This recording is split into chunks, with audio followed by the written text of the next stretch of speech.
مرتبت حاضرین و سامعین، حضور علیہ السلام کی آمد سے پہلے جو انسانیت کا حال تھا، اتنے سخت دل لوگ تھے، آپ سنتے رہتے ہیں۔ آج اگر کسی کی بچی بھی راستے میں روتی ہو یا کوئی بھی مسئلہ ہو تو بندہ اسے پوچھتا ہے یار یہ کس کی بچی ہے،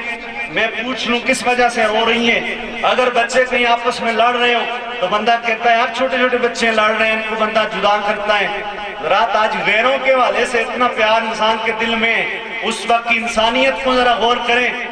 غیروں کی نہیں، اپنی بچیوں کو زندہ در غور کرنا ان کا فخر سمجھتے تھے۔ اس بات کو اتنا سخت دل معاشرہ تھا،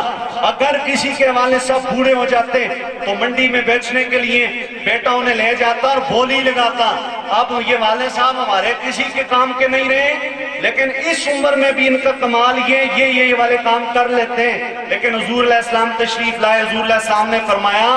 اس باپ کی بے حرمتی مت کرو، اللہ تعالیٰ نے تمہارے باپ کو جنت کا مین باپ یعنی مین دروازہ بنایا ہے۔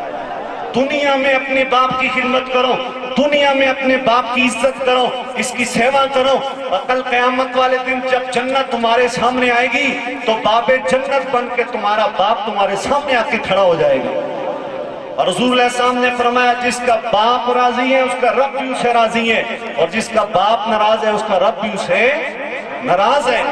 تو حضرات حضور علیہ السلام آئے تو یہ دلوں میں پیار پیدا ہوا، حضور آئے تو اللہ نے باپوں کے سر انہیں عزت کی پگڑیاں عطا فرمائی، حضور آئے اللہ نے ماؤں کو حقوق عطا فرمائے، حضور آئے اولاد کو پتا چلا کہ یہ ہمارے ماں باپ ہیں، ان کا ادب و احترام کرنا ہے، حضور آئے تو بہنوں کو حقوق ملے، حضور آئے تو پوری انسانیت کو انسانیت کا درس ملا۔ یہ صدقہ آمد مصطفیٰ صلی اللہ تعالیٰ علیہ وآلہ وسلم کا گرامی المرتبت حاضرین و سامعین، یہ ماں باپ کی محبت ایسی محبت ہے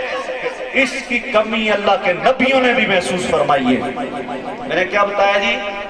ماں باپ کی کمی اللہ کے